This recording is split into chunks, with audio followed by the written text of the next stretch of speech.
IATA's own admission, it took 9 years for the e-airway bill to become a default contract of carriage for all air cargo shipments on enabled trade lanes. Do you feel this process has accelerated post the pandemic? In terms of electronic bookings, the pandemic has accelerated all the digitalization. First of all, because for the freight forwarders after COVID, was really, really difficult to know who was flying to each destination, price, etc., because there was a big lack of capacity. Platforms like WebCargo were allowing the freight forwarders to insert one origin, one destination, and see who was flying to each destination, the price, and who had capacity. So the airlines saw this as an opportunity, to share easily and fast the information to the community. And we can see how before COVID we had 3 airlines working in WebCargo, and right now we have more than 20. So it's a big change. And of course, later in terms of all the supply chain, so be digitalized needs different steps. So first step, if you want, as a freight forwarder, if you want to sell online, is that the airlines provide you online rates, because you cannot sell something online if one of the most important providers, that is the airline for cargo, is not sharing that information in a digital way. So right now, the airlines are moving on that way, and we are starting to see different freight forwarders investing money and starting to create their own sales portals. In fact, in our case, WebCargo is offering different service to freight forwarders to start to sell online. Also, Freightos, our parent company. So yes, we see that after pandemic, because the airlines were pushing and starting to digitalize, this is pushing the rest of the supply chain to be digitalized. And at the end, of course, for IATA, perhaps it was difficult to move forward the things with electronic cargo bills, because electronic cargo bill, at the end, is the next step of an electronic booking. So first of all, the freight forwarder, what is doing is they book. And once they book, they do documentation. So right now, that more and more freight forwarders are doing electronic bookings, we will see how the electronic cargo bill is also growing really, really fast. The idea is that cannot be only one part digitalized and the others not. So once everything is digitalized, it's much easier that all the different parts of the supply chain go digital. More recently, Cargo by Freightos, the digital booking platform for air cargo, is in the process of introducing a new capability in its booking platform, which allows customers to estimate greenhouse gas emissions for bookings done. How has the reception of this tech tool been, and how many companies or stakeholders have adopted this? Also, what is the share of the stakeholders using real-time electronic bookings versus static rate bookings? Could you share the details? First of all, in terms of the new capability for the CO2 emissions, this was a demand coming from the market. There are places like France where the government try by law that when a freight forwarder is sending a proposal, is also adding the CO2 emissions of that shipment. And so we see that all the markets and all the world wants to know a little bit more information about the CO2 emissions. So that's why we decided to move on that way and share that information. And we can see that all the freight forwarders using our platform are really pleased and happy to have this information. This was an information that they required, and some of the shippers were asking. And right now for them, it's really easy to share that information, because in the moment that they are doing the booking, the system is giving the CO2 emissions. So the second question was, sorry? What is the share of stakeholders using real-time electronic bookings versus static rate bookings? So depends on markets. There are markets where we can say that we have more freight forwarders using dynamic quotation and electronic bookings than the SAS service, the static rates. And other countries that the big majority is using static rates, and only few percentage, 10% or 15%, are using dynamic rates and electronic bookings. That depends on the supply of this market. So we have markets where more than 20 airlines groups that at the end, perhaps in number of airlines, it's 35 or 36 airlines are working there. So on that market, we see a huge penetrations of 10%, 15% of all the bookings of their market done through WebCargo. And other markets, like we can say in India, that we have only few airlines digitalized, like Turkish, like Qatar, like Air France-KLM, and starting right now with Lufthansa. So we need more airlines to increase the number of free bookings and also the penetration in the market. So at the end, it's more about the supply that we can provide to each market. Even that, so in market like India, so from May 2021 to May 2022, the growth is 500%. So it's a huge growth. But of course, when we have more airlines, we will see even bigger growth. So at the end, we have to understand that we are starting this digitalization. We started in 2019. So we had big growth of 1,000% last year. In markets like India, as I said, 500%. But as many airlines come, more market penetration we will have in the market. This 500% is what? Digital bookings? Digital bookings. Okay. From May 2021 to May 2022. So this brings me to my next question. Could you share some India figures with respect to e-bookings and air freight? You mentioned it's 500%. And what kind of growth has been seen in the last 2 years? And any plans that the company has for India? So, well, for us, India is a really important market. That's why we have an office here in Chennai, and also different salespeople in different regions like Delhi and Mumbai. After pandemic, India was a really, really complicated market, like all the markets, because many airlines that we were working with stopped to fly. So before COVID, we had IAG working with us, and we had Lufthansa and Air France KLM.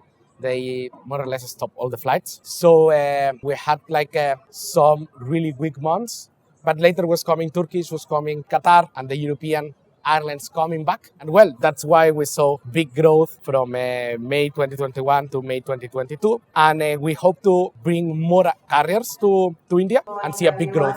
For us, as I said, India is a really important market. We think that not only India, Inter-Asia will be one of the most important markets during the next 10 years.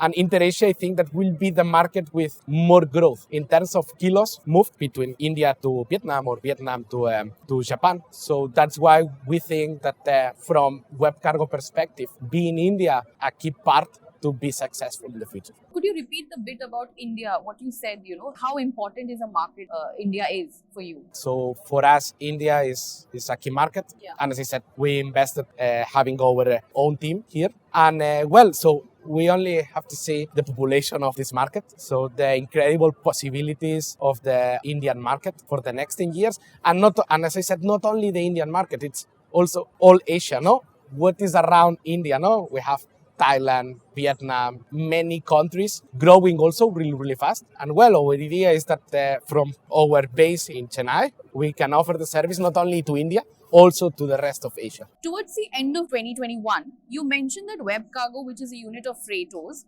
saw bookings grow more than 1,000% over the past year, while the share of capacity digitized from the top 100 airlines grew to 29% from 8% at the end of 2019. Where do these numbers stand today, and what are some projections for the next 2 years? What is the current share of air cargo capacity digitized on total, let's say, top 100 carriers surged, on WebCargo? So right now, we will be around 36% of the market. The digitalized. And of course, what we expect is that during the next 2 years, the top 100 airlines be digitalized. So we will be able to say that perhaps in 2 years, we can see 70% or 80% of the capacity of the market fully digitalized. But this is not only a challenge of WebCargo, it's a challenge of all the industry. We need all the airlines investing in their own systems to be able to share that information with platforms like WebCargo. And yes, what we expect is that in 2024, 2025, 80% of the market can be digitalized. And we can see much higher penetration in the markets, like go to 50 or 60% of the bookings fully digitalized. And this is what we started in 2019 and what we expect to get in 2025. Can you talk about the demand stemming from on-demand shipping and e-commerce, which grew exponentially during the pandemic? Because as we know, the customers' buying preferences and behaviors changed. E-commerce, normally, it's true that it's impacting our industry, but normally the big companies for e-commerce that are Amazon, UPS, FedEx, they have their own freighters. So it's true that every time more and more e-commerce companies are buying capacity in different airlines. But well, I don't see a big impact in numbers. Okay? For freight forwarders, the biggest impact is the lack of capacity because there are less flights flying. And this is what impacts that the price rise and we can see high prices from one origin to one destination. But so e-commerce, of course, will still growing. Everybody wants to buy online. But I think that these kind of companies have their own strategy to be sure that they can bring the products to the clients, and we can see different companies like Amazon investing in their own freighters. No? Based on the last 2 quarters that we've seen, what are some of the emerging trends you see in air cargo? The volatility, the constrained capacity, and the peaking of freight rates, are they likely to continue because of the current geopolitical crisis and the pandemic related to lockdowns in many countries, especially China? Of course, the current geopolitical situation is affecting many airlines. So right now, many European airlines, all the European airlines cannot fly throughout Russia. So that means that they have to do more kilometers to arrive to destinations in Asia. And that means more kerosene in the planes, no?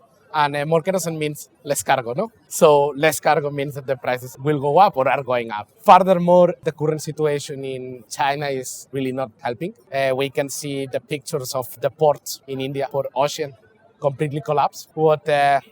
It's adding even more pressure to the air freight market, no? So I expect that this market continue in that way minimum during the next 12 months. So to come back to a normal market, I don't think that we will be able to do it in less than 12 months. So at the end, let's see.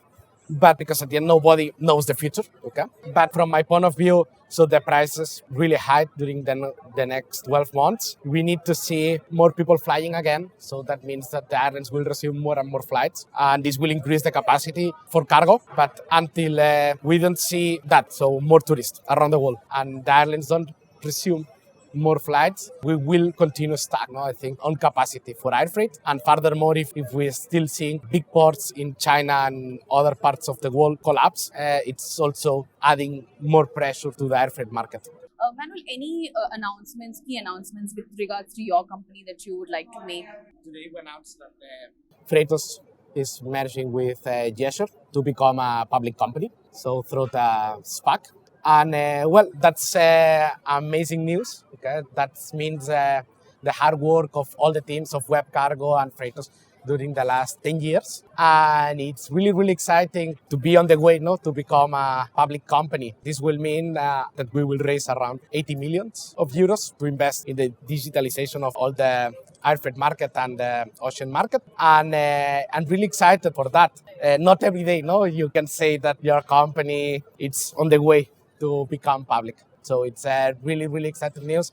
And I only can say congratulations to all the WebCargo and Freightos team to make it possible. Thank you very much.